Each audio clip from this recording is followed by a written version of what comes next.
రుజువుగా ప్రవర్తించాలి అని అంటున్నాడు. రుజువుగా ఉండాలి, వక్రంగా ఉండకూడదు, వంచన చేసేటువంటి స్వభావం ఉండకూడదు.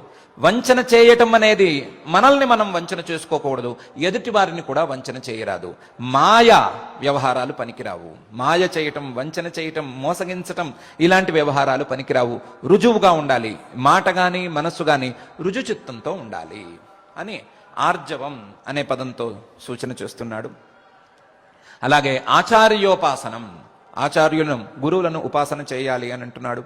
గురువులను ఆశ్రయించినప్పుడు వారి పట్ల వినయంగా ప్రవర్తించుకోవటం అనే గుణాన్ని అలవరుచుకోమంటున్నాడు.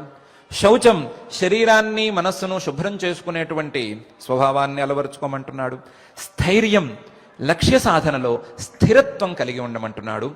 ఆత్మ వినిగ్రహ, శరీరేంద్రియాలన్నింటినీ నిగ్రహించుకోమని చెప్తున్నాడు. ఈ గుణాలను సాధించుకున్నప్పుడు మానవుడు తన లక్ష్యాన్ని సులువుగా చేరుకోగలుగుతాడు.